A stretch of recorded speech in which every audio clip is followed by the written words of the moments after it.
السلام علیکم ورحمۃ اللہ وبرکاتہ۔ الحمد للہ وحدہ لا شریک لہ والصلاة والسلام علی من لا رسول ولا نبی بعد اما بعد۔ قال اللہ سبحانہ وتعالی فی الکلام المجید والفرقان الحمید، فاعوذ باللہ من الشیطان الرجیم، بسم اللہ الرحمن الرحیم، واعتصموا بحبل اللہ جميعا ولا تفرقوا، صدق اللہ مولانا العظیم، وبلغنا رسوله النبی الکریم، ونحن على ذلك لمن الشاہدین والشاکرین، والحمد للہ رب العالمین۔ اللہم صل علی محمد وعلی آل محمد کما صلیت علی ابراہیم وعلى آل ابراہیم انک حمید مجید۔ اللہم بارک علی محمد وعلى آل محمد کما بارکت علی ابراہیم وعلى آل ابراہیم انک حمید مجید۔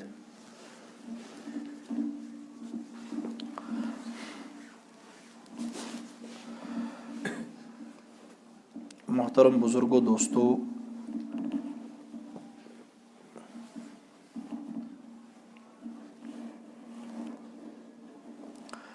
اختلاف کی 3 قسمیں ہیں۔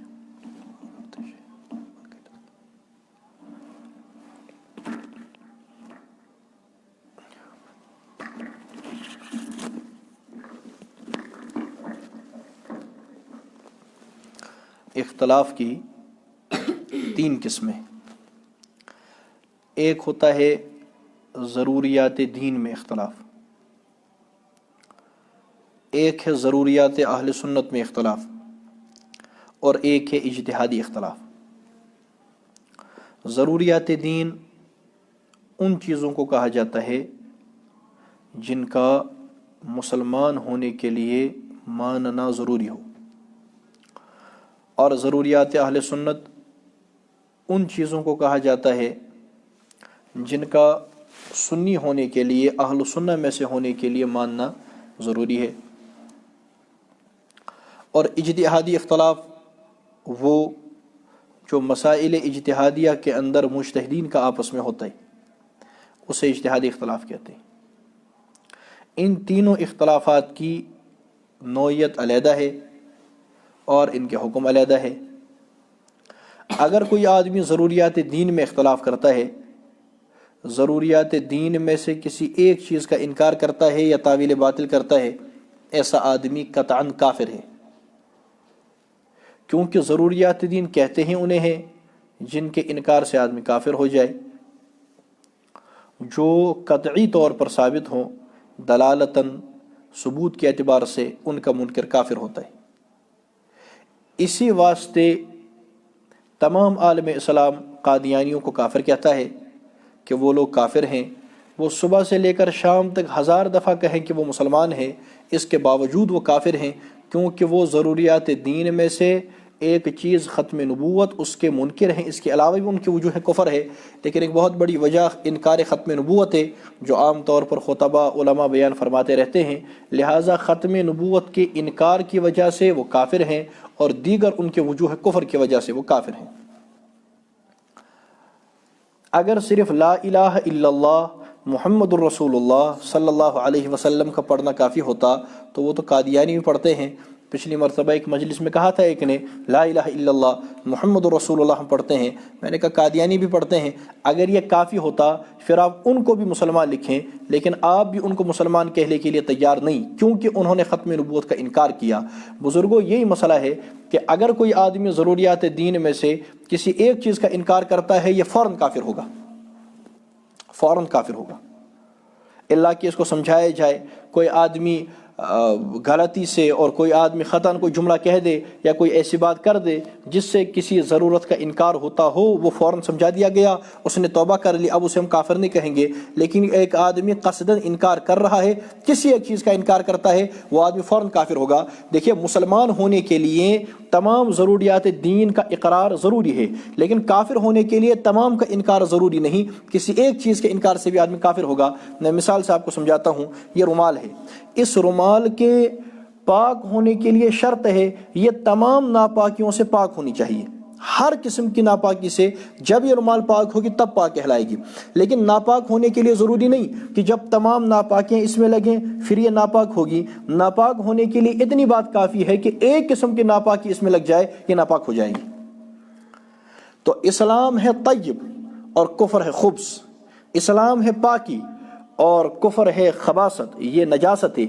پاک ہونے کے لیے شرط ہے کہ انسان ہر قسم کی پاکی سے پاک ہونے کے لیے شرط ہے انسان ہر قسم کی ناپاکی سے پاک ہو، لیکن ناپاک ہونے کے لیے ضروری نہیں جب تمام قسم کی ناپاکیاں اس میں لگیں گی پھر یہ ناپاک ہوگا، بلکہ ناپاک ہونے کے لیے کافی وافی ہے کہ انسان کے جسم پر کسی چیز کے اوپر ایک قسم کی ناپاکی لگ جائے، یہ فوراً کافر ہو جائے گا، فوراً کافر ہوگا۔ یہ بات سمجھنے کی ہے۔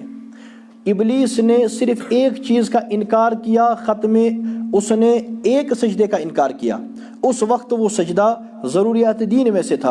ابلیس ایک سجدے کا منکر ہوا، ایک کا انکاری ہوا، قرآن کہتا ہے کان من الکافرین۔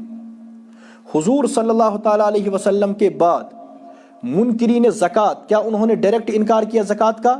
انہوں نے کیا کیا؟ انہوں نے تعویل باطل کی۔ تعویل باطل کا معنی انہوں نے کہا زکوٰۃ حضور کے ساتھ خاص تھی، اب نہیں دیں گے، تو صدیق اکبر رضی اللہ تعالیٰ عنہ کا اعلان کہ ہم ان سے لڑیں گے۔ ضروریات دین میں سے کسی ایک چیز کا انکار ہوگا، آدمی دار اسلام سے باہر جائے گا۔ کوئی آدمی تعویل باطل کرے تو وہ بھی دار اسلام سے باہر جائے گا۔ مسلمان ہونے کے لیے تمام ضروریات دین کو ماننا ضروری ہے۔ مسلمان ہونے کے لیے لازمی ہے آدمی توحید پر بھی ایمان رکھے، آدمی رسالت ختم نبوت صلی اللہ علیہ وسلم پر ایمان رکھے، آخرت پر ایمان رکھے، جنت و جہنم پر ایمان رکھے، قرآن پر ایمان رکھے اور صحابہ کرام کو مسلمان مانے۔ اس طرح کی جو چیزیں ہیں، تمام یہ چیزیں جو علماء ضروریات دین میں گنواتے ہیں، جو قطعی طور پر ثابت ہیں، ان تمام کو ماننا پڑے گا۔ ان میں سے کسی ایک چیز کا انکار آدمی کو دار اسلام سے باہر کر دیتا ہے۔ عیسیٰ علیہ السلام کا نزول یہ متواتر حدیث سے ثابت ہے، اور آپ کسی مفتی صاحب سے پوچھ لیں، کسی عالم صاحب سے پوچھ لیں متواتر حدیث کا منکر کا حکم کیا ہوتا ہے، تو تمام علماء فرمائیں گے کہ متواتر حدیث کا انکار کفر ہے۔ اور عیسیٰ علیہ السلام کے نزول کی روایات بھی تواتر کے ساتھ جاری و ساری ہیں، لہٰذا اس کے انکار کے بعد ایک آدمی مسلمان کہلائے اور لوگ ان کو علامہ کہیں، لوگ ان کو مفکر کہیں، اور ہم سے توقع رکھیں کہ ہم اس کا رد نہ کریں، کیسے ہو سکتا ہے؟ جب ایک آدمی نے ضروریات دین میں سے کسی ضرورت کا انکار کیا اور اب عوام اس کو نہیں سمجھ رہی، تو ہم پر یہ لازم ہے کہ ہم لوگوں کو سمجھائیں کہ بھیا یہ بات غلط ہے، آپ ان سے دور رہیں، اور یہ فتنہ نہیں ہوتا۔ دیکھیے، علماء حق کسی کو کافر بناتے نہیں ہیں بلکہ کافر بتاتے ہیں۔ ایک ہوتا ہے کسی کو کافر بنانا، ایک ہوتا ہے کسی کو کافر بتانا، ایک ہوتا ہے کسی کو گمراہ بنانا، ایک ہوتا ہے کسی کو گمراہ بتانا۔ علماء حق جب کسی کو کہتے ہیں یہ کفر ہے، آپ اس کی وجہ سے، اس کے ارتکاب کی وجہ سے کافر ہو جائیں گے، تو وہ کسی کو کافر بناتے نہیں بلکہ بتاتے ہیں۔ کافر وہ اپنے عمل کی وجہ سے ہوتا ہے، کافر وہ اپنے ارتکاب کفر کی وجہ سے ہوتا ہے، علماء صرف بتاتے ہیں۔ اسی طرح ایک آدمی گمراہ ہے اور گمراہی کے راستے پہ چل رہا ہے، تو علماء نے اس کو گمراہ نہیں کیا بلکہ علماء کرام اس کو بتا رہے ہیں کہ یہ گمراہی کا راستہ ہے، گمراہ تو وہ خود ہو رہا ہے۔ مسلمان ہونے کے لیے ضروری ہے تمام ضروریات دین کو مانا جائے، اور جب ایک آدمی تمام ضروریات دین پر ایمان رکھتا ہے، اسے ہم کہیں گے مسلمان، کہ یہ مسلمان ہے، یہ مسلمان ہے۔ اس کے بعد ایک دائرہ ہے دائرہ اہل سنہ کا۔ اب اس میں داخل ہونے کے لیے، اس میں شامل ہونے کے لیے، اس میں شمولیت کے لیے تمام ضروریات اہل سنت کا ماننا لازمی ہے۔ اگر ایک آدمی تمام ضروریات اہل سنت کو مانتا ہے سوائے ایک کے اور ایک کا انکار کرتا ہے، وہ آدمی اہل سنہ والجماعت سے خارج ہے، اسے تمام ضروریات اہل سنہ کو ماننا پڑے گا۔ اور ایک آدمی جب کفر اختیار کر لے، دیکھیے قرآن کہتا ہے لا اکراہ فی الدین، دین میں زبردستی نہیں، آپ کسی کو زبردستی مسلمان نہیں بنا سکتے۔ آپ کسی پر زبردستی دین نہیں تھوپ سکتے. ہم پچھلی مرتبہ ایک میٹنگ میں تھے, وہاں ایک صاحب بولے کہ آپ کسی پر اپنا مسلک نہیں تھوپ سکتے. میں نے کہا بابا ہم تو اسلام نہیں تھوپ سکتے, آپ مسلک کی بات کہاں کر رہے ہیں؟ میں یہ نہیں کہتا کہ میرا مسلک کسی پر تھوپ دو یا میرے عقائد کسی پر تھوپ دو, نہیں, بلکہ وہاں بھی ہمارا جھگڑا یہ تھا, اور تب بھی ہماری بات یہ تھی کہ جس کا جو مسلک ہو, جس کا جو مذہب ہو, جس کا جو دھرم ہو, جس کا جو اعتقاد ہو مانے, لیکن کفر کو اسلام نہ کہے. جب آپ کفر کو اسلام کہیں گے تو جھگڑا ہوگا, اور اس جھگڑے کے بانی آپ ہوں گے. یہاں سکھ رہتے ہیں, ان کی اپنی عبادت گاہیں ہیں, ہندو ہوں ان کی اپنی عبادت گاہیں ہیں, کہیں عیسائی ہوں صلیبی ان کی اپنی عبادت گاہیں ہیں. تو کوئی مسلمان ان پر اس طرح سے رد نہیں کرتا, کوئی نہیں کہتا بھائی ان پر ہم اسلام تھوپیں گے. نہیں, ٹھیک ہے, ہم اسلام کی دعوت پیش کریں گے, ہم ان کے سامنے اسلام کی حقانیت بیان کریں گے. قبول کرتا ہے قبول کر لے, نہیں کرتا اس کی مرضی, وہ جانے اس کی آخرت جانے. ہم تک تو تبلیغ ہے, ہمارے ذمہ ہے کہ ہم ان تک بات پہنچائیں, ہے کہ نہیں؟ ہم ان تک بات پہنچائیں. نہیں مانتا نہ مانے, لا اکراہ فی الدین. لیکن اب ایک آدمی سکھ اٹھ کر کے گردوارے کے اوپر لکھے مسجد, ان کی عبادت گاہ کو کیا کہتے ہیں؟ گردوارہ. اب کوئی سکھ آدمی اٹھ کر گردوارے کے اوپر لکھے لفظ مسجد, تو جھگڑا ہوگا یا نہیں ہوگا؟ جھگڑا ہوگا. ہم ان پر اپنا دین نہیں تھوپ رہے, بس ہم ایک کہہ رہے ہیں کہ آپ اپنے دین پر اپنی عبادت گاہ پر لفظ مسجد نہ لکھیں. یہ مثال میں نے بتائی, ایسا ہوا نہیں ہے کہیں. تو آپ اس پر لفظ مسجد نہ لکھیں. اگر آپ اس پر لفظ مسجد لکھیں گے تو لڑائی ہوگی. کوئی صلیبی اٹھ کر اپنی عبادت گاہ پر لفظ مسجد لکھ دے, لڑائی ہوگی. اور لڑائی کی بنیاد وہ ہوگا, لڑائی کا بانی وہ ہوگا, لڑائی کی وجہ وہ ہوگا, لڑائی کا سبب وہ ہوگا کہ آپ نے ایک وہ جگہ جو اسلام سے بالکل ہٹ کر ہے, وہ ایک علیحدہ دھرم ہے, اسلام دین ہے, وہ علیحدہ شے ہے, آپ نے اس پر اسلامی شعار کا اطلاق کیسے کیا ہے؟ آپ کو ایسا نہیں کرنا چاہیے تھا. اس پر جھگڑا ہوا. اسی طرح ایک آدمی کفر کو اسلام کہہ رہا ہے, وہاں پر بھی میں بار بار یہ بات کہہ رہا تھا. میں نے انہیں کہا کہ کسی کا اپنا اعتقاد ہو, کوئی کفر پر راضی ہے, ہم اس کو سمجھا سکتے ہیں, زبردستی نہیں کر سکتے, لیکن کفر پر راضی ہونے کے بعد, کفر پر ہونے کے باوجود پھر اس کو وہ اسلام کا نام دے گا, یہاں جھگڑا ہوگا. ایک آدمی وہاں کہنے لگے کہ جی ہر ایک کا اپنا اپنا اعتقاد ہے, فلاں صاحب صحابہ کو مانتے ہیں, فلاں صاحب صحابہ کو نہیں مانتے, آپ کیا کر سکتے ہیں؟ میں نے کہا ہم کچھ بھی نہیں کریں گے. دیکھیے عیسائی بھی صحابہ کو نہیں مانتے, سکھ بھی صحابہ کو نہیں مانتے, یہودی بھی صحابہ کو نہیں مانتے, ہندو بھی صحابہ کو نہیں مانتے, تو ہم ان سے لڑتے نہیں ہیں. تو صحابہ کو ماننا نہ ماننا مسئلہ نہیں ہے, بلکہ صحابہ کو گالی دینا مسئلہ ہے, صحابہ کی طرف غصب کی نسبت کرنا مسئلہ ہے. یہ آدمی کہتا ہے بھائی میں تیرے باپ کو نہیں مانتا, میں کہتا ہوں کیا نہیں مانتا؟ کہتا ہے میں اس کو بس نہیں مانتا. ٹھیک ہے نہ مانو, کیا پریشانی ہے؟ لیکن اب یہ اٹھ کر کے میرے باپ کو گالی دے رہا ہے, کہ میرے نسب کو گالی دے رہا ہے, اب جھگڑا ہوگا. آپ صحابہ کو نہیں مانتے, نہ مانے, کوئی زبردستی نہیں, نہ یہودی مانتا ہے, نہ عیسائی مانتا ہے, نہ ہندو مانتا ہے, آپ بھی نہیں مانتے, کیا پریشانی ہے؟ لیکن جب آپ صحابہ کرام کی طرف کفر کی نسبت کریں گے, غصب کی نسبت کریں گے, ان کی طرف غلط چیزوں کی نسبت کریں گے, چوری کی نسبت کریں گے, زنا کی نسبت کریں گے, بدکاری کی نسبت کریں گے, حضرت خالد رضی اللہ عنہ کی طرف بدکاری کی نسبت کریں گے, اور حضرت طلحہ کی طرف مرتد ہونے کی نسبت کریں گے, جب آپ ابو بکر کی طرف غصب کی نسبت کریں گے, یہ گالی ہے اور یہ پروپیگنڈا ہے, اس پر جھگڑا ہوگا. اور پھر آپ گفتگو کرنے کے لیے بھی تیار نہیں. اور اس طرح سے ہم کسی کو, ان کفروں کو اگر کوئی چاہتا ہے کہ ہم اس کو اسلام تسلیم کریں, وہ تو نہیں ہوگا. کفر کفر ہے. میں نے وہاں بھی کہا کہ ہم تمام لوگوں سے اتحاد کے قائل ہیں, جو مسلمان ہیں ان سے ہم اسلامی اتحاد کریں گے, اور جو لوگ اہل سنہ میں سے داخل ہیں ان سے ہم اپنا فروعی جو ہمارا مسلکی اجتہادی اختلاف ہے, ہم ان سے وہ اتحاد کر لیں گے کہ ایک حنفی ہے ایک شافعی ہے, چلو ہم اتحاد کر لیں گے کسی بات پر. اسی طرح کوئی آدمی مسلمان ہے اہل سنہ سے باہر ہے, اس سے ہم اسلامی اتحاد کر لیں گے, اور ایک آدمی اسلام سے خارج ہے اس سے ہم ملی اتحاد کر لیں گے, کہ ہم اپنی وادی کے لیے یہاں کی زمینی حقائق پر ہم ان سے ملی اتحاد کر لیں گے. لیکن ہم کفر کو اسلام تو نہیں کہہ سکتے نا. آپ ملی اتحاد کو, جس ملی اتحاد میں غیر مسلم بھی شامل ہو سکتا ہے, مسلمان بھی شامل ہو سکتا ہے, آپ اس کو اسلامی اتحاد کا نام دیں گے, اس کا معنی یہ ہوگا کہ آپ کفر کو اسلام کہنا چاہتے ہیں. جس طرح اسلام کو کفر کہنا کفر ہے, اسی طرح کفر کو اسلام کہنا کفر ہے. نہ آپ اسلام کو کفر کہہ سکتے ہیں, نہ آپ کفر کو اسلام کہہ سکتے ہیں. اگر آپ نے اسلامی عقائد کو کفر کہا, یہ کفر ہے, اور اگر آپ نے کفری عقائد کو اسلام کہا, یہ بھی کفر ہے. لہٰذا آپ کفر کو اسلام نہیں کہہ سکتے. ضروریات دین کا منکر کافر ہے, ضروریات دین میں سے کسی ایک چیز کا منکر کافر اور یہ طے ہے۔ ضروریات دین میں سے ایک چیز ہے قرآن کریم پر ہمارا ایمان۔ ہم قرآن کریم کو مانتے ہیں اور قرآن کریم پر ہمارا ایمان ہے، قرآن کی ہم تعریف کرتے ہیں۔ قرآن اللہ کا وہ کلام جو حضور صلی اللہ علیہ وسلم پر وقفے سے نازل ہوا، صحیفوں میں لکھا گیا، ہم تک تواتر کے ساتھ بغیر کسی شک و شبہ کے پہنچا ہے۔ اس میں کسی قسم کی کوئی شک و شبہ کی کوئی گنجائش نہیں۔ لیکن ایک آدمی قرآن کریم کو قرآن ماننے کے لیے تیار نہیں، وہ قرآن کریم کی تحریف کا قائل ہے، تو مجھے بتائیے وہ مسلمان ہے؟ جو آدمی تحریف قرآن کا قائل ہو، وہ لاکھ مرتبہ خود کو مسلمان کہے، وہ مسلمان ہے؟ نہیں ہے۔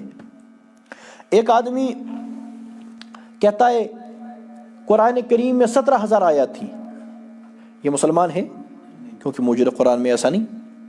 ایک آدمی کہتا ہے تحریف قرآن کی روایات حد تواتر تک پہنچی ہیں، یہ آدمی مسلمان ہے؟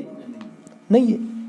ایک آدمی کہتا ہے قرآن کریم بدل دیا گیا، ایک آدمی کہتا ہے قرآن کریم شراب خور خلفاء کی خاطر بدلی ہوئی کتاب ہے، ایک آدمی کہتا ہے لوگو تمہارا کیا قرآن ہے، اس میں ہمارے ملک کا نام نہیں، ہمارے قرآن میں تو ہمارے ملک کا بھی نام ہے، یہ مسلمان ہے؟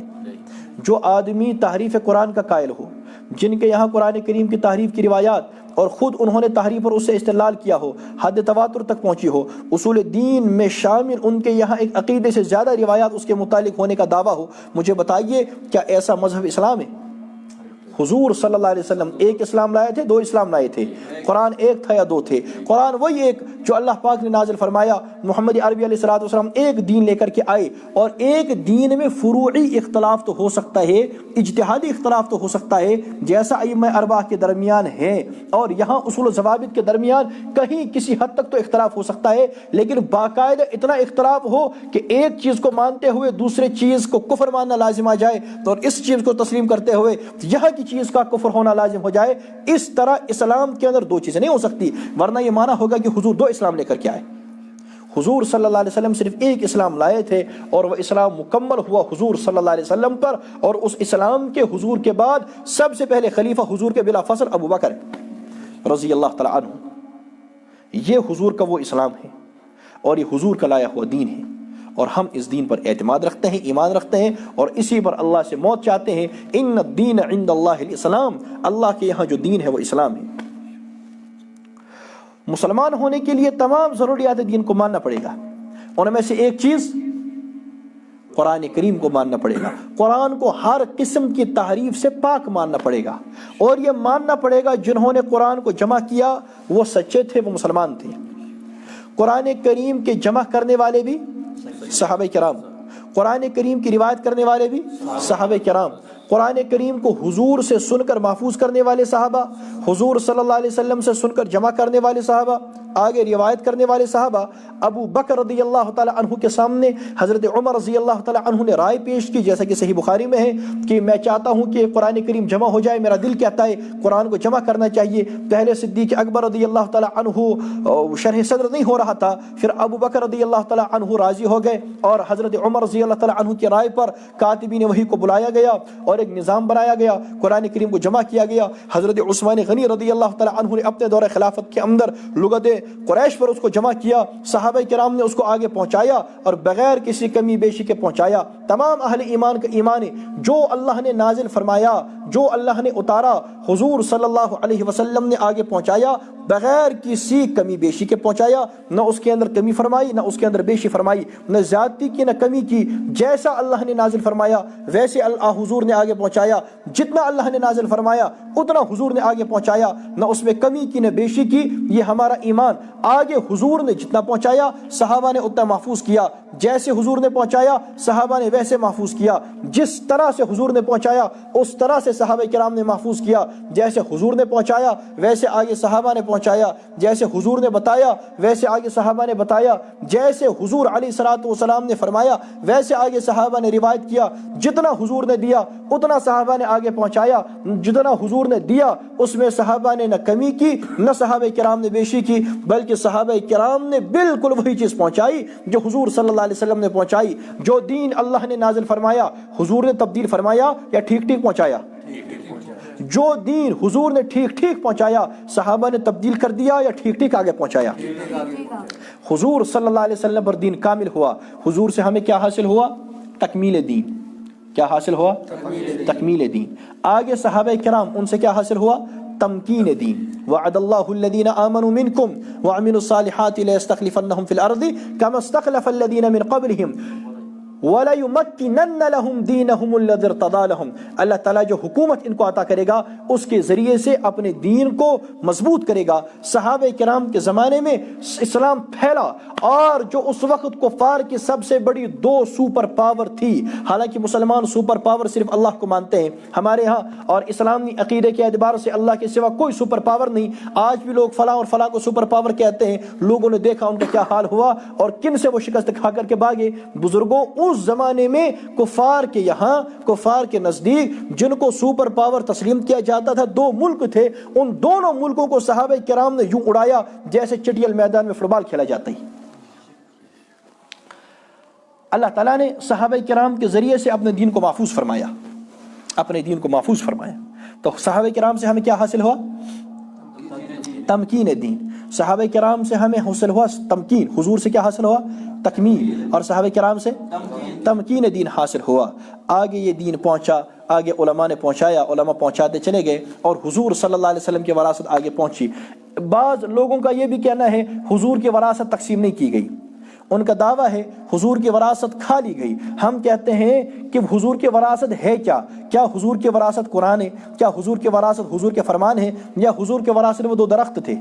ارے حضور صلی اللہ علیہ وسلم نبی ہیں اور انبیاء اپنی وراثت کے اندر علم چھوڑتے ہیں، انبیاء اپنی وراثت کے اندر تعلیم چھوڑتے ہیں، انبیاء اپنی وراثت کے اندر عقیدہ چھوڑتے ہیں، انبیاء اپنی وراثت کے اندر اللہ کا پیغام چھوڑتے ہیں، وہ وحی کے نقوش چھوڑتے ہیں، وحی کو چھوڑتے ہیں. انبیاء کی وراثت پیڑ پودے نہیں ہوا کرتی اور باغ اور بستان، یہ چیزیں انبیاء کی وراثت میں شامل نہیں. فرمایا محمد عربی علیہ الصلوۃ والسلام نے العلماء ورثۃ الانبیاء، علماء انبیاء کے وارث ہیں. یہ ہمارے یہاں روایت موجود ہے. اور جو لوگ یہ کہتے ہیں حضور کی وراثت تقسیم نہیں ہوئی، ان کی کتاب کے اندر بھی روایت موجود ہے. کوئی ہمارے پاس آئے ہم دکھا دیں گے. نبی علیہ الصلوۃ والسلام نے فرمایا العلماء ورثۃ الانبیاء، علماء یہ انبیاء کے وارث ہیں. اور علماء کیا کرتے ہیں؟ انبیاء کیا کرتے ہیں؟ لم یورثوا دینارا ولا درہما، انبیاء دینار اور درہم پیچھے وراثت میں نہیں چھوڑتے بلکہ وہ علم چھوڑتے ہیں. فمن اخذہ اخذ بحد وافر، پس جو جتنا لے گا وہ اپنی تقدیر کے بقدر، اپنی قسمت کے بقدر، اپنی محنت کے بقدر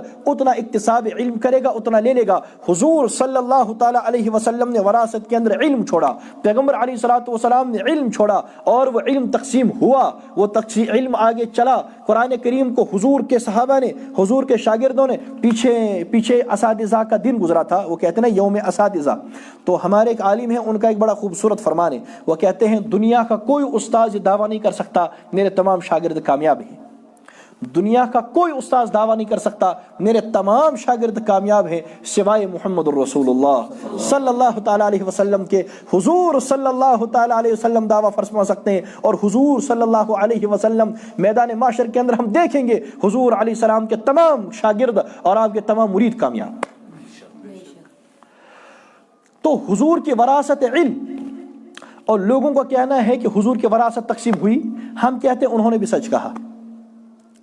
ایک آدمی کے 4 بیٹے ہیں، وہ مر گیا، آگے وراثت تقسیم ہوئی، ایک موجود نہیں تھا، 3 بیٹوں نے آپس میں وراثت تقسیم کر لی، اس کا حصہ کھا گئے. وہ آیا نہیں، وہ کھا گئے. بعد میں 1-2 سال بعد، 3 سال بعد، 10 سال بعد وہ چوتھا بیٹا کہتا ہے کہ بابا کی وراثت تقسیم ہی نہیں ہوئی. تو لوگ کہیں گے بیٹا وراثت تقسیم ہو گئی تھی، بس تو موجود نہیں تھا، تو نہیں لے پایا، تو بعد میں آیا تیرا حصہ جا چکا تھا، ہے کہ نہیں؟ لوگ کہتے ہیں حضور کی وراثت تقسیم نہیں ہوئی. ہم کہتے ہیں تقسیم ہو گئی. حضور کی وراثت کے اندر پیڑ پودے نہیں، حضور کی وراثت کے اندر علم ہے. چونکہ علم تقسیم ہو چکا لیکن آپ کے مدارس، آپ کی جگہوں میں نہیں آیا، آپ کے بڑوں میں نہیں آیا، لہٰذا آپ اب بھی کہتے ہیں وراثت تقسیم نہیں ہوئی. چونکہ ہم تک علم پہنچا، ہم کہتے ہیں وراثت تقسیم ہوگی. چونکہ ہم تک علم آ گیا ہے اور الحمدللہ ہم نے اپنے اساتذہ کو دیکھا، ان کو علم کا پہاڑ پایا. ہم نے اپنے اوپر والے علماء کو دیکھا، ان کو علم و تقویٰ کا پہاڑ پایا. ہم نے دیکھا کہ صحابہ کرام نے حضور کے علم کو محفوظ کیا، آگے روایت کیا. ہم نے دیکھا ابو ہریرہ ہزاروں حدیثیں آگے روایت کر رہے ہیں، عبداللہ بن عمر حضور کی حدیثیں آگے روایت کر رہے ہیں. ہم نے دیکھا ام عائشہ حضور کے فرامین آگے بیان فرما رہی ہیں، ابو بکر، حضرت عمر، حضرت عثمان، حضرت علی، حضرت معاویہ رضی اللہ تعالی عنہم اجمعین. ہم نے دیکھا حضرت بلال، یہ حضور صلی اللہ علیہ وسلم کے علم کے وارث ہیں اور حضور کے علم کو محفوظ کر رہے ہیں، آگے پہنچا رہے ہیں. آگے پہنچائے شاگردوں تک، آگے تابعین نے بیان کیا، آگے تبع تابعین نے بیان کیا، محدثین نے محفوظ کیا، فقہاء نے مسائل کا استنباط کیا. لوگ لڑتے چلے گئے، نفاذ کرتے چلے گئے، ہم تک یہ علم پہنچا، ہم تک قرآن بھی پہنچا، ہم تک حدیثیں بھی پہنچی. ہم نے دیکھا کہ قرآن بھی موجود، پیغمبر علیہ الصلوۃ والسلام کا فرمان بھی موجود، حضور کا علم ہم تک پہنچا.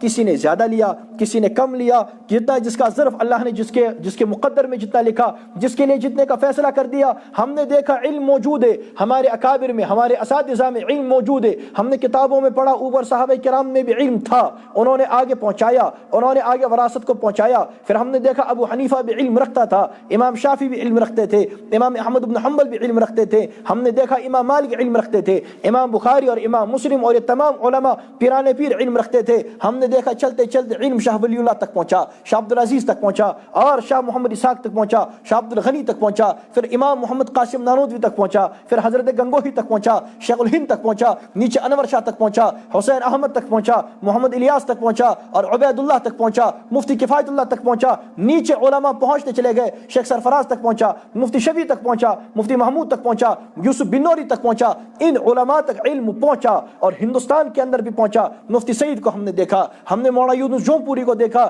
ہم نے یہاں کے بڑے بڑے علماء کو دیکھا، ہم نے انظر شاہ کو دیکھا، ہم نے ان علم کے پہاڑوں کو دیکھا، تقوی طہارت کے پہاڑوں کو دیکھا. ہم نے ان کے علم کو دیکھا، ان کے مطالعے کو دیکھا، ان کی نظر کو دیکھا. ہم نے مولانا اکاڑوی کو دیکھا، ہم نے ان تمام علماء کو دیکھا، ہم نے سلیم اللہ خان کو دیکھا، ہم نے ان حدیث کے شیدائیوں کو دیکھا، ہم نے ان حدیث کے دیوانوں کو دیکھا. قرآن اور حدیث اور فقہ اور علوم عقلیہ و نقلیہ، ان پہاڑوں کو دیکھا تو ہم سمجھ گئے حضور کا علم اوپر سے تقسیم ہوتا چلا آ رہا ہے، ان تک بھی پہنچا ہے. ہم نے ان کے شاگردوں سے پڑھا، ہم نے دیکھا کہ ہمارے اساتذہ میں بھی علم ہے، ہم نے دیکھا کہ وہ بھی علمی باتیں کر رہے ہیں، ہم نے دیکھا کہ علم سکھا رہے ہیں. ہم سمجھ گئے کہ علم تقسیم ہوا، ہم سمجھ گئے کہ حضور علیہ السلام کا علم آگے پہنچا. اور چونکہ علم وراثت، لہٰذا حضور کی وراثت تقسیم ہو چکی، حضور کی وراثت غبن نہیں کی گئی، حضور کی وراثت آگے چلی. لیکن دوسرا آدمی، اس نے دیکھا نہ اس کا باپ علم جانتا ہے، نہ اس کا دادا علم جانتا ہے، نہ اس کا استاد علم جانتا ہے، نہ اس کا مجتہد علم جانتا ہے، نہ اس کا بڑا علم جانتا ہے،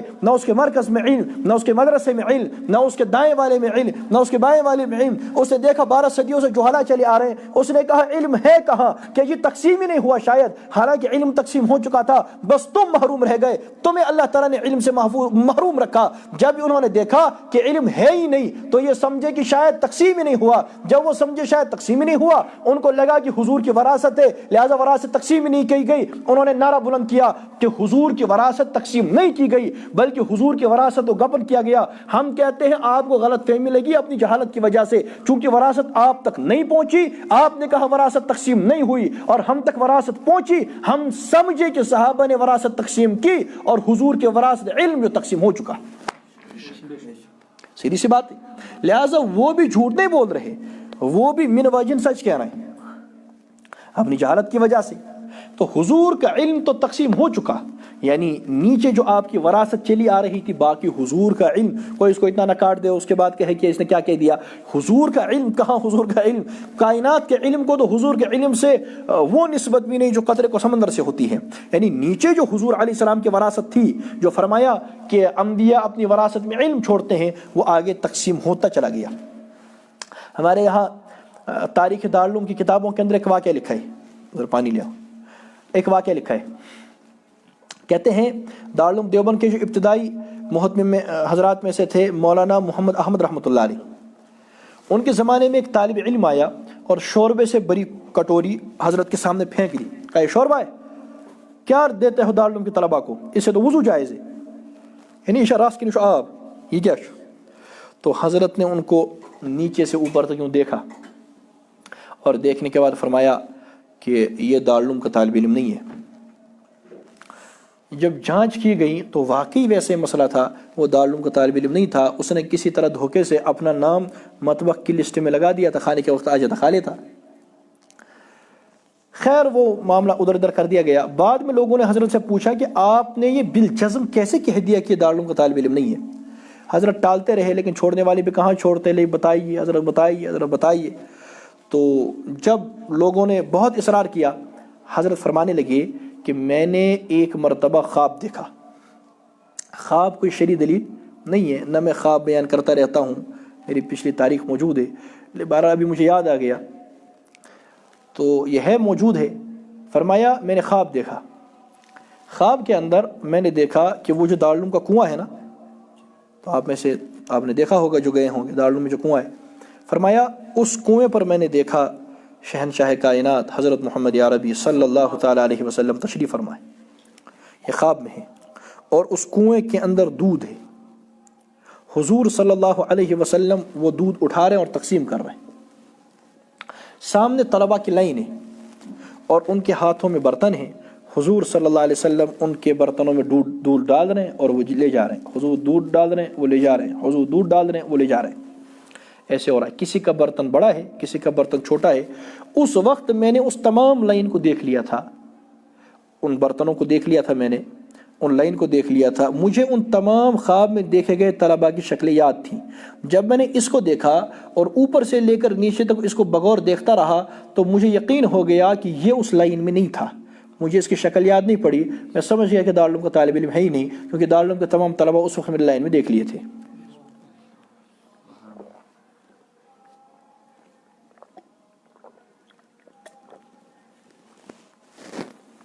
الحمدللہ کہا میں نے سارے طلباء دیکھ لیے تھے، یہ ان میں نہیں تھا۔ بعد میں انہوں نے اس کی جو تعبیر فرمائی، کہا یہ جو حضور صلی اللہ علیہ وسلم کو میں نے دیکھا دودھ تقسیم کر رہے ہیں، دودھ کا معنی ہے علم، علم تقسیم ہو رہا تھا، اور برتن کسی کا بڑا کسی کا چھوٹا، اس کی تعبیر دی اپنے ظرف سے، یعنی کسی کو زیادہ علم ملے گا، کسی کو اس سے کم علم ملے گا، تو اس طرح سے۔ یہ واقعہ جب میں پڑھتا تھا، ایک مدرسے میں پڑھتے تھے، حفظ کرتے تھے، وہاں میں نے انجمن میں سنایا، اس کے بعد میں نے ان سے کہا لگتا ہے جو انہوں نے فرمایا کسی کا بڑا برتن کسی کا چھوٹا برتن، لگتا ہے جب ہمارے شاہ صاحب گئے ہوں گے، حضرت امام انور شاہ رحمۃ اللہ علیہ، وہ بھی تو اس لائن میں ہوئے ہوں گے، کہا جب ہمارے شاہ صاحب گئے ہوں گے، میں نے ان سے کہا، میں نے کہا بھائیو جب ہمارے شاہ صاحب گئے ہوں گے لگتا ہے کہ حضرت سمٹیک کی ٹینکی لے کر گئے ہوں گے کہ حضرت اس میں بھی تھوڑا سا دودھ ڈال دیں، تیمہ اس نے مجھ ٹینک کی سید یاد ترتے جو در سے نا، جتنا حضرت کا علم اسے تو یہی لگتا ہے نا کہ حضرت سمٹیک کی ٹینکی لے کر کے گئے ہوں گے کہ اس میں بھی تھوڑا سا ڈال دیں۔ اللہ تعالیٰ نے بڑا علم سے نوازا ہمارے اکابر کو، بہت علم سے نوازا۔ اس وقت بھی آپ دیکھیں گے یہاں ہمارے طلباء بھی موجود ہیں، دیکھیے ایک ہوتا ہے علم اور علم میں مضبوطی، ایک ہوتا ہے ہوائی مطالعہ، یہ دو الگ الگ چیزیں، ایک ہوتا ہے علوم و فنون میں مہارت، ایک ہے صفحہ نمبر، یہ دو الگ الگ چیزیں۔ ایک آدمی نے ایک بات یاد کر لی،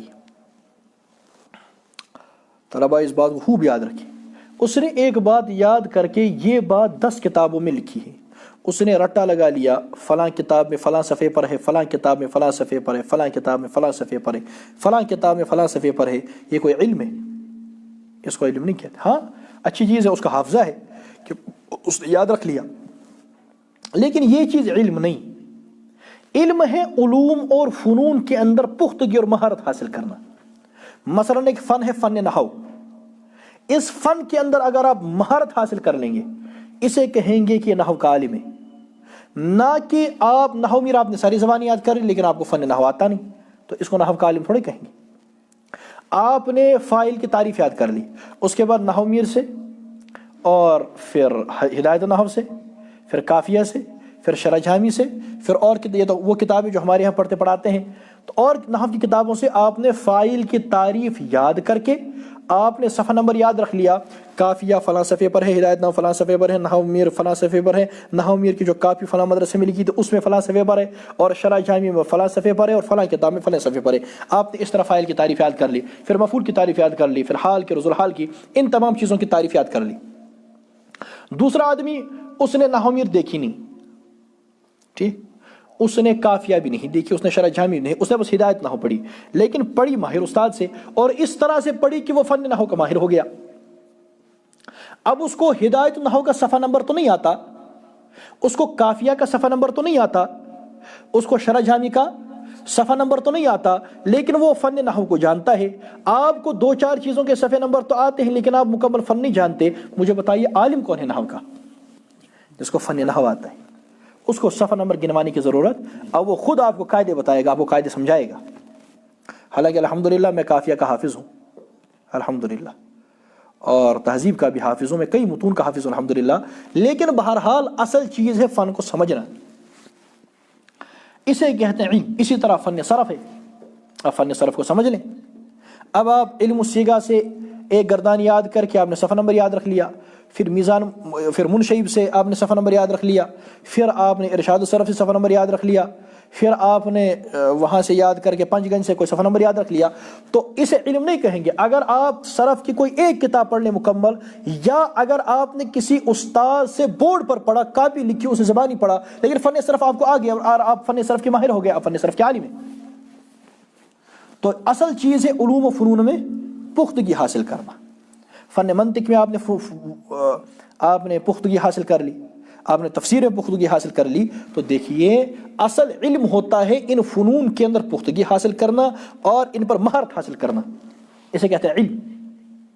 ترجمے پر اور قرآن پر اور ترکیب پر اور ان تمام چیزوں پر، حدیث پر، اصول حدیث پر، فن حدیث پر آپ نے مہارت حاصل کر لی، اس کے بعد آپ کا خارجی مطالعہ بھی ہے، اس کے بعد آپ نے صفحے نمبر بھی یاد رکھے، نور علی نور۔ لیکن ان تمام چیزوں کے بغیر آپ نے صفحہ نمبر، یہ مولوی نہیں ہوتا، یہ عالم نہیں ہوتا، یہ نہیں آتا۔ اصل چیز تو علوم و فنون ہے، اور اصل چیز تو درسی چیزیں ہیں۔ ان پر مہارت کے بعد آپ صفحہ نمبر بھی یاد رکھ لیں، آپ کتاب کی جلد بھی یاد رکھ لیں، یہ بہت اچھا ہے، بہت بہتر ہے۔ اور اس کے بعد اگر آپ کو صفحہ نمبر یاد نہیں ہے، اگر آپ کو جلد نمبر یاد نہیں، مسئلہ آپ جانتے ہیں، حدیث آپ کو یاد ہے، اور بہت ساری، میں آپ کو یہ بات بتاؤں، یاد رکھیے گا، غیر مقلدوں کو حدیث یاد نہیں ہوتی، آپ کو بتائیں؟ ہاں، غیر مقلدوں کو حدیثوں کا متن یاد نہیں ہوتا، ان کو صفحہ نمبر یاد ہوتا ہے، اور وہ بھی ترجمے کی کتاب کا، یا وہ اسلام 360 ایپ میں حدیث نمبر کا، ان کو اپلیکیشن کا حدیث نمبر یاد ہے، ان کو اردو ترجمے کا صفحہ نمبر یاد ہے، یا عربی کتاب کا صفحہ نمبر یاد ہے، لیکن ان کو حدیث یاد نہیں ہوتی۔ ہم اپنے طلباء کو حدیث یاد کرواتے ہیں، میں نے کہتا ہوں کہ حدیث یاد کر لو، اگر اس کے بعد کوئی صفحہ نمبر یاد رکھتا ہے رکھے، کوئی صفحہ نمبر یاد نہیں رکھتا کوئی پریشانی نہیں، یاد رکھو کس کتاب میں روایت تھی، بعد میں آگے چل کر جب سندوں کی بحث ہوگی انشاءاللہ وہاں آپ سندوں کی بحث بھی کر لیں گے، لیکن اصل تو متن حدیث ہے نا، ان کو حدیثیں یاد نہیں ہوتی، غیر مقلدوں کو کوئی حدیثیں یاد نہیں ہوتی۔ وہ بٹھائیں، کسی کو بٹھائیں جن کو ان میں سے سب سے زیادہ حدیث زبانی یاد ہوں راوی کے نام کے ساتھ، پھر ہم بھی اپنے لوگوں کو بٹھاتے ہیں، دیکھتے ہیں کن کو حدیثیں زیادہ یاد ہیں۔ ان کو حدیثیں یاد نہیں ہوتی، ان کو صفحے نمبر یاد ہوتے ہیں، اور وہ بھی کچھ اپنی چیزوں کے۔ اسی طرح آئیے دیگر حضرات کی طرف، آئیے بدعتی حضرات کی طرف، تو ان کو بھی قصیدے تو یاد ہوتے ہیں، 2-4 قصیدے ان کو یاد ہوں گے، ان کو 2-4 اشعار یاد ہوں گے، کشمیری اشعار یاد ہوں گے، اور 2-4 فارسی اشعار یاد ہوں گے۔ باقی حدیثوں کا ان کے ساتھ کیا تعلق، ان کا قرآن کے ساتھ کیا تعلق، ان کا درس نظامی کے ساتھ کیا تعلق، ان کا علمی طور پر کیا، تو کچھ بھی نہیں۔ وہ گالیاں دیں گے، وہ کھڑے ہو کر چلائیں گے اور نعرے دلوائیں گے، باقی علمی طور پر ان کا گفتگو کرنا یہ محال ہے، کیونکہ اس کے لیے علم درکار ہے، اور وہ ان کے یہاں مفقود ہے۔ اگر علم ہوتا بدعتی تھوڑے ہوتے۔ بزرگوں، علم و فن کو مضبوط کریں، یہ ہمارے اکابر کی وراثت ہے۔ ہم اپنے علوم کو مضبوط کریں، ہم اپنے فنون کو مضبوط کریں، ہم راتوں کو کتابوں پر گزاریں، ہم دن میں کتابوں پر گزاریں، میری بھی کمی کوتاہیاں آپ کی بھی ہیں، ہم دور کریں اور کتابوں پر بیٹھیں۔ ہمارے شیخ سرفراز رحمۃ اللہ علیہ، ہائے امام اہل سنہ محدث اعظم اور مدرس وقت آیت من آیات اللہ مولانا محمد سرفراز خان صفدر رحمہ اللہ تعالیٰ، انہوں نے فرمایا ہم پر مطالعے کا جنون تھا، ہم نے وہ زمانہ بھی دیکھا کہ ہم 18 گھنٹے مطالعہ کیا کرتے تھے۔ تو ہمارے علماء، ہمارے بڑے تو علم و فن کے پہاڑ گزرے ہیں، اور انہوں نے ہمیں کئی سبق پڑھائے ہیں۔ اگر ہم اپنے بزرگوں کی طرف دیکھیں، اگر ہم اپنے بزرگان دیوبند کی طرف دیکھیں، ہم اپنی نسبت کرتے ہیں دیوبند کی طرف، ہم مسلمان ہیں، ہماری علمی نسبت دیوبند کی طرف ہے اور ہمارے اساتذہ کی نسبت دیوبند کی طرف ہے، اور ہم الحمدللہ اس پر اللہ کا شکر ادا کرتے ہیں۔ کیسے لوگ گزرے، کیا طائفہ گزرا۔ میں آپ کو چند مثالیں دیتا ہوں۔ حضرت مولانا محمد الیاس کاندھلوی رحمۃ اللہ تعالیٰ علیہ، تبلیغی جماعت کے شروع کرنے والے مولانا الیاس کاندھلوی رحمہ اللہ تعالیٰ شیخ الہند کے شاگرد ہیں۔ شیخ الہند مولانا محمود حسن دیوبندی رحمۃ اللہ علیہ کی دارالعلوم کے پڑھے ہوئے ہیں۔ مولانا الیاس کاندھلوی رحمہ اللہ تعالیٰ ساری زندگی دیوبند کی اس گلی میں جوتا پہن کر نہیں چلے جس میں شیخ الہند کا مکان تھا۔ فرماتے تھے شیخ الہند کی گلی ہے، الیاس جوتا پہن کر کیسے چلے گا۔ ایک مرتبہ شیخ الہند کے گھر کی عورتوں نے خط بھیجا، ہمارے ہاں آ کر کچھ نصیحت فرمائیں۔ مولانا الیاس رحمۃ اللہ علیہ دیوبند پہنچے، میوات سے دیوبند پہنچے۔ جب دیوبند پہنچے اس گلی میں گئے اور جوتے اتار دیے حسب معمول۔ چلتے چلتے مکان تک پہنچے، وہاں جہاں باہر جوتے رکھے جاتے ہیں، ہائے ہائے، مولانا الیاس رحمۃ اللہ علیہ وہاں بیٹھ گئے، اور بیٹھنے کے بعد وہ بیٹھ گئے، اندر سے ان کو کہلا بھیجا گیا، حضرت اندر تشریف لائیے، آپ باہر کیوں بیٹھ گئے ہیں؟ حضرت نے فرمایا یہ شیخ الہند کا گھر ہے، میں اس گھر کا غلام ہوں، غلام اندر نہیں بیٹھتے، غلام تو باہر بیٹھا کرتے ہیں، الیاس اندر کیسے آ جائے؟ پھر ان کے لیے وہاں چارپائی لگائی گئی، حضرت وہیں بیٹھ گئے، وہیں چارپائی پر تشریف فرما ہوئے اور پھر تقریر فرمائی۔ یہ تعلق ہے ان کا اپنے اساتذہ کے ساتھ، ان کا شیخ الہند کے ساتھ۔ مولانا الیاس رحمۃ اللہ علیہ کام کہاں کرتے تھے؟ میوات میں۔ ان کی بیعت کس کے ساتھ تھی؟ مولانا الیاس رحمۃ اللہ علیہ کی بیعت تھی مولانا شاہ عبد القادر رائے پوری رحمہ اللہ تعالیٰ کے ساتھ۔ تصوف میں بیعت خانقاہ آتے تھے، مولانا الیاس رحمۃ اللہ علیہ مجھ سے اور آپ سے زیادہ 5 کاموں کو جاننے والے تھے، وہ 5 کاموں کے کروانے والے تھے، یا اس سے زیادہ تبلیغ کو جاننے والے تھے نا۔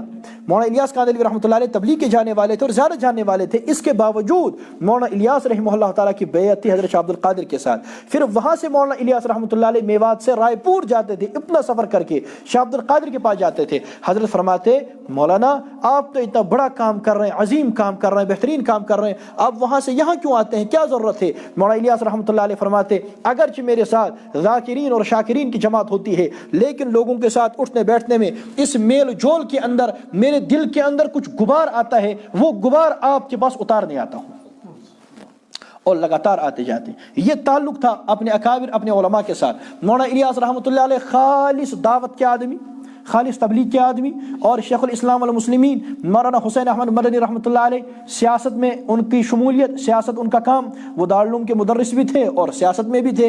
ایک مرتبہ مولانا الیاس رحمۃ اللہ علیہ کا ایک جگہ جلسہ تھا، دعوت کا تبلیغ کا جلسہ تھا، اور اسی جگہ کے قریب ایک جگہ مولانا مدنی کا جلسہ تھا۔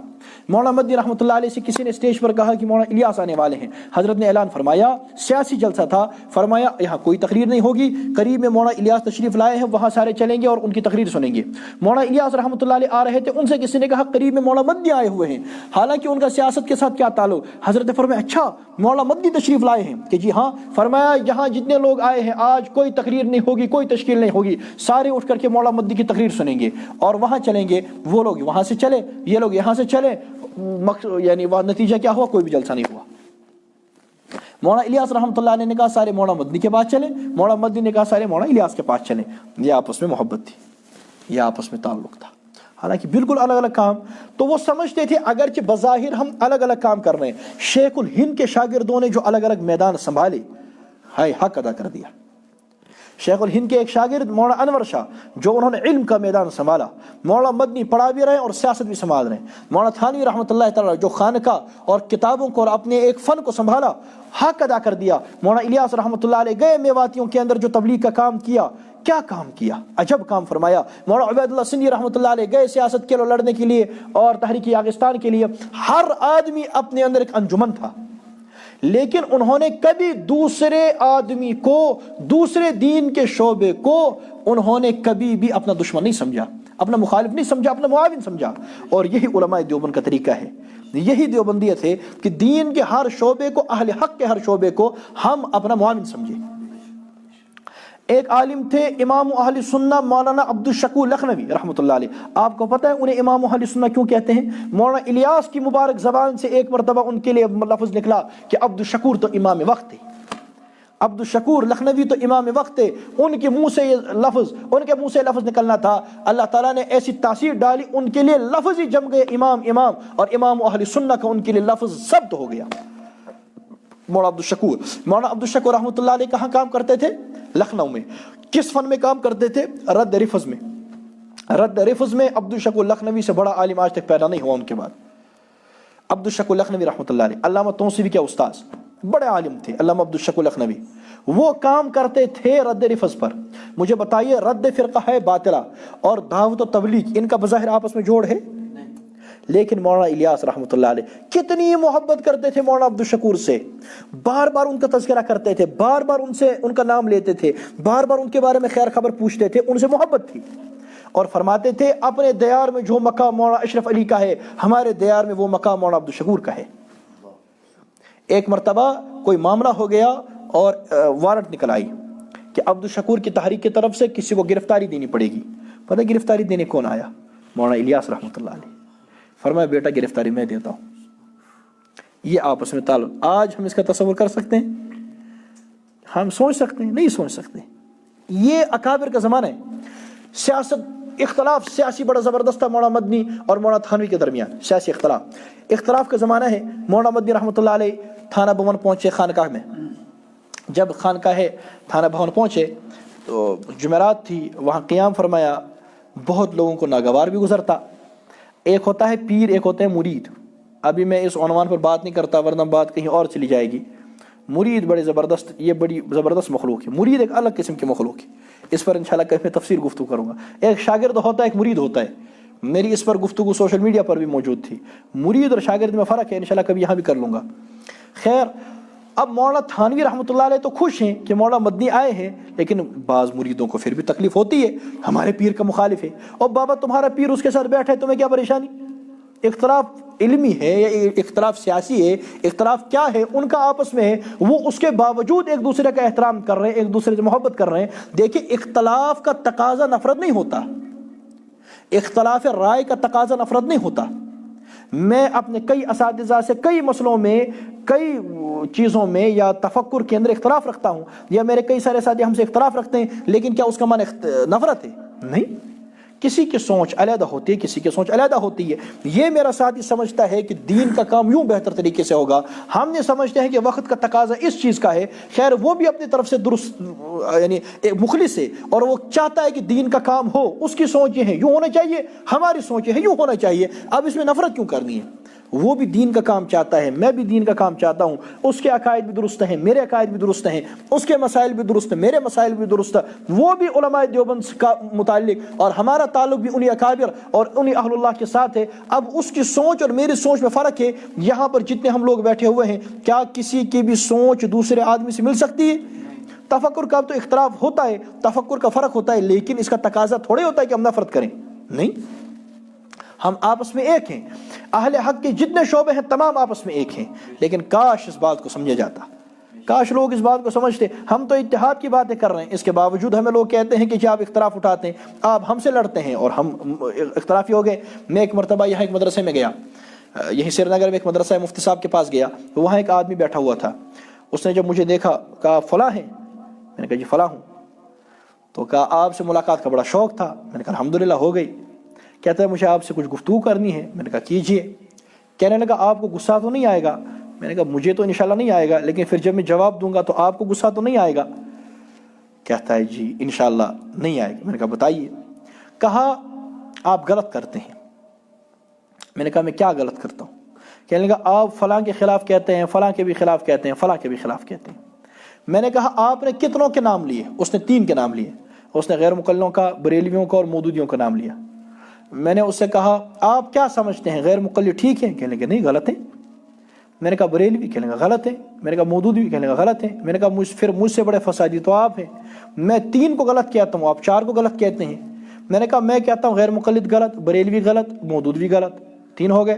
میں نے کہا آپ کہتے ہیں غیر مقلد غلط، بریلوی غلط، مودودی غلط، نعمان غلط، آپ 4 کو غلط کہتے ہیں، میں 3 کو غلط کہتا ہوں، بڑے فسادی تو آپ ہیں۔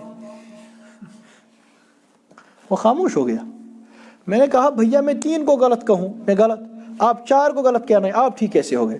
پھر مجھے اگلی بات بتائیے، میں ان کو کس وجہ سے غلط کہتا ہوں؟ کہتے ہیں عقیدے کی وجہ سے۔ میں نے کہا آپ مجھے کیوں غلط کہتے ہیں؟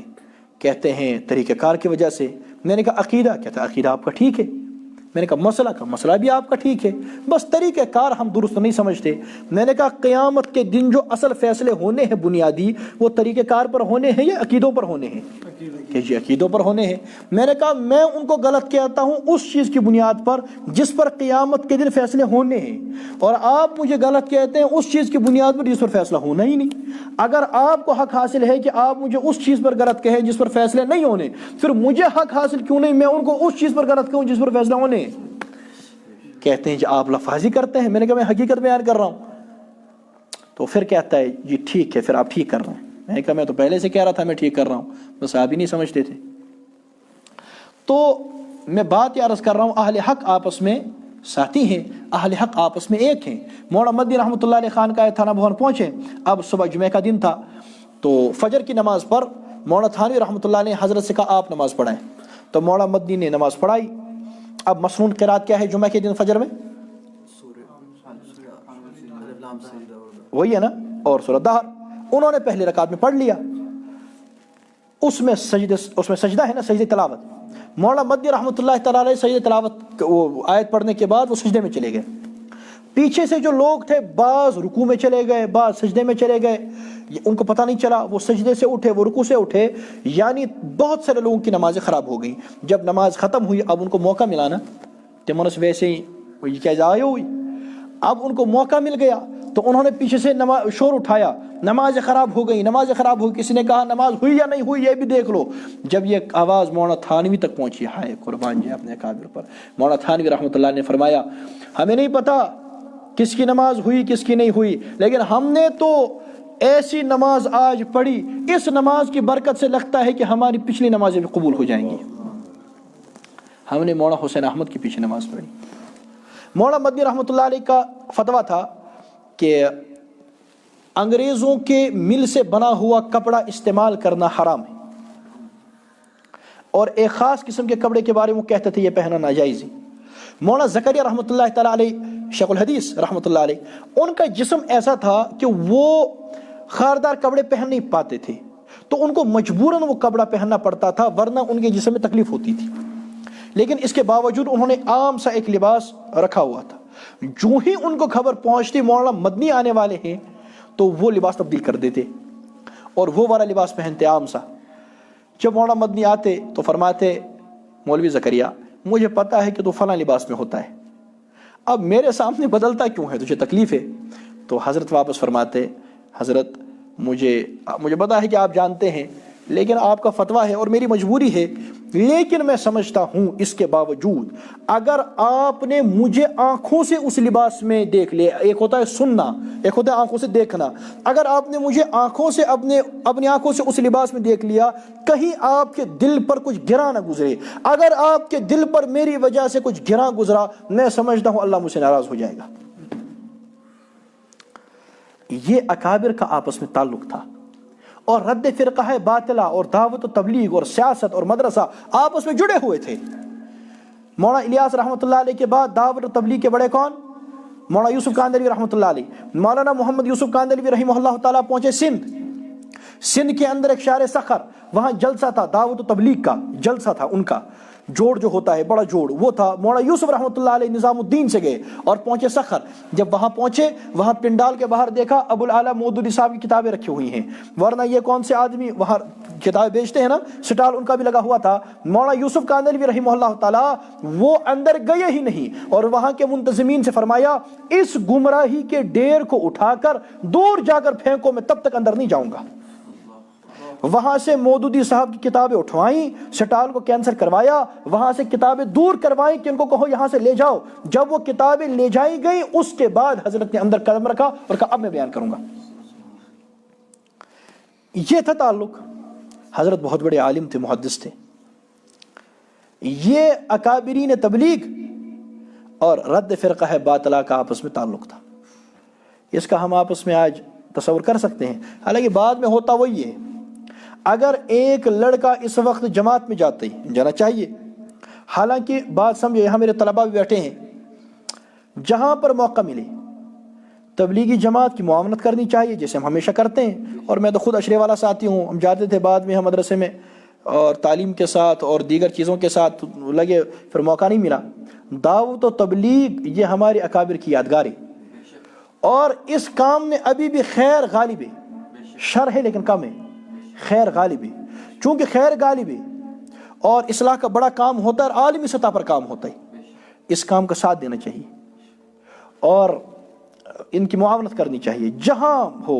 اور الحمدللہ میں اللہ تعالیٰ تکبر سے بچائے، میں وَأَمَّا بِنِعْمَةِ رَبِّكَ فَحَدِّثْ کے طور پر کہتا ہوں، وادی کے اندر عوام میں اور عوامی تقریروں میں تبلیغی جماعت کا، فضائل اعمال کا یا منتخب کا یا ان تمام جو بھی اعتراضات ہوئے، جو بھی ان کی جزیات تھیں، جتنا دفاع الحمدللہ میں نے کیا ہے کسی اور نے نہیں کیا ہے.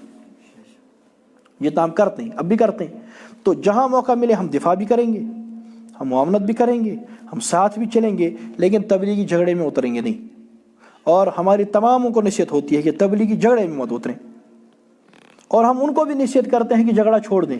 تبلیغ کا اصولی جھگڑا نہیں، تبلیغ کا اصولی مخالفت نہیں. رد فرقہ باطلہ اور رد باطل یہ تو ہمارا کام ہے، آپ کا کام تو وہ ہے ہی نہیں. آپ تو تبلیغ کے اصول کو خیر آباد کہہ کر ہمارے اصول پر آئے بیٹھے ہیں.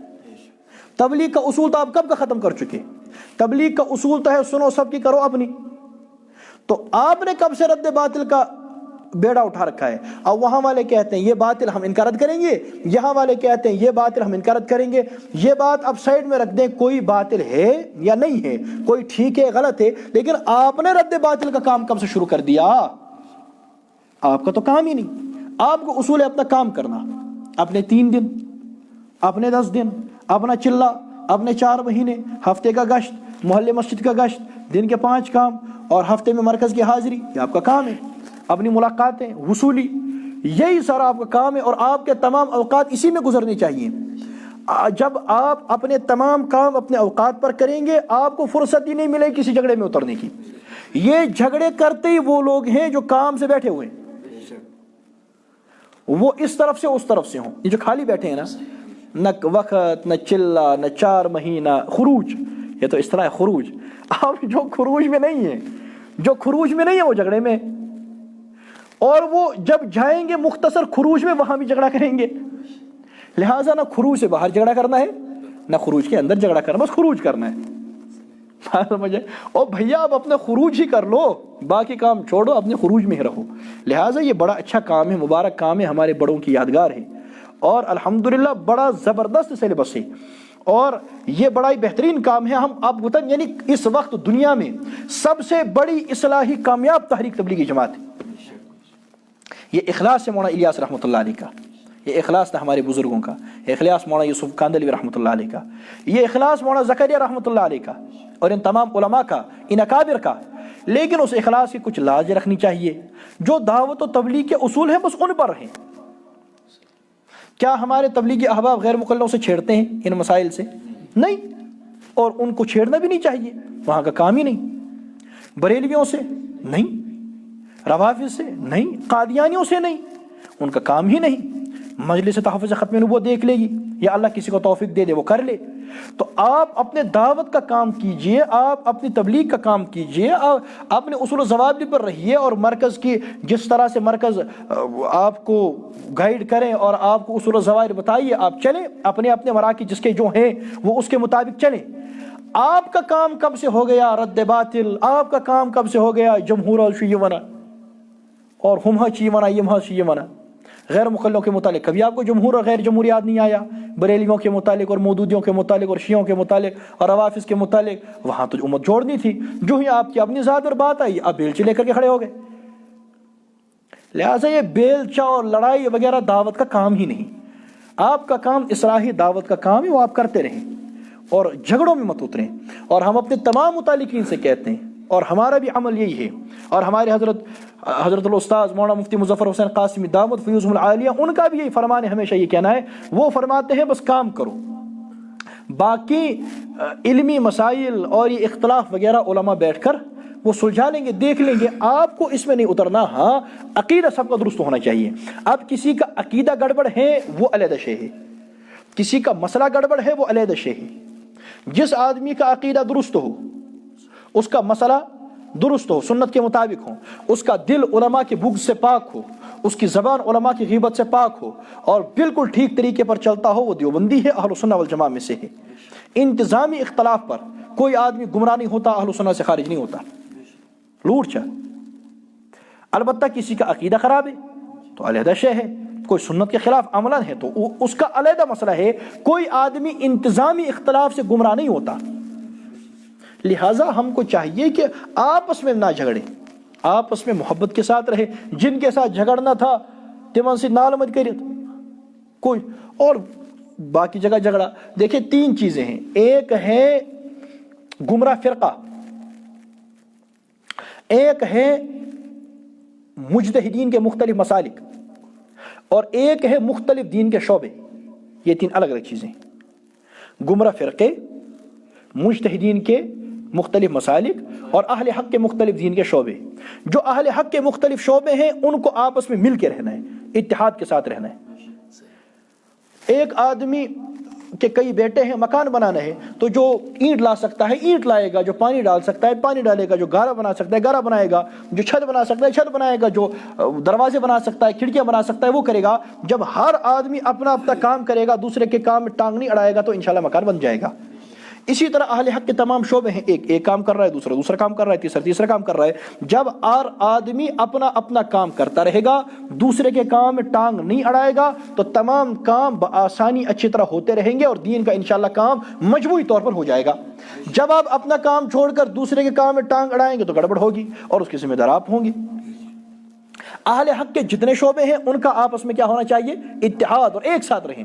اس کے بعد مجتہدین کے مختلف مسالک، حنفی، شافعی، مالکی، حنبلی، ان کا بھی آپس میں اتحاد ہونا چاہیے. اور یہ آپس میں ایک ہے. اجتہادی اختلاف سے کوئی دشمنی نہیں ہوتا، دشمنی نہیں بنتی اور کوئی نفرت نہیں ہوتی. اجتہادی اختلاف صحابہ کرام نے تھا اور یہ کوئی اتنا بڑا مسئلہ نہیں ہے. لیکن جب سامنے سے اختلاف کرنے والا مجتہد ہو، غیر مجتہد اجتہادی اختلاف میں کودے گا تو گمراہ ہوگا، خود مجتہد بن کر بدعتی ہے وہ. اسی طرح تیسری چیز ہے گمراہ فرقے. گمراہ فرقوں سے ہاتھ نہیں ملانا، گمراہ فرقوں سے جفیاں نہیں لگانی، بلکہ گمراہ فرقوں کو الگ کرنا ہے. اب یہاں معاملہ ہی الٹا چلتا ہے. مجنو نظر آتی ہے، لیلا نظر آتا ہے، پہلی لائن میں کہنا نہیں چاہتا. کیا ہوتا ہے کہ اہل حق کے جو مختلف شعبے ہیں، لوگ گمراہ فرقوں کو قریب کرنے کے لیے اہل حق کے ایک شعبے کا انکار کر دیتے ہیں. حالانکہ ہم کو چاہیے تھا اہل حق کے جتنے مختلف شعبے ہم ان کو ایک کرتے اور اس کے بعد گمراہ فرقوں کو الگ کرتے.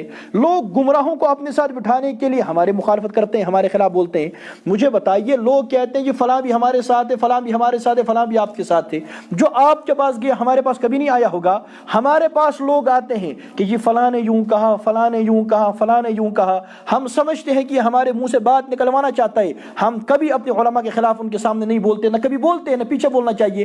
اور نہ ہم اپنے اہل حق یا اپنے ساتھیوں یا اپنے بڑوں کی کبھی کسی کے سامنے مخالفت کریں گے، اور نہ کبھی اس طریقے کا مسئلہ ہونا چاہیے، کیونکہ بات غلط ہے.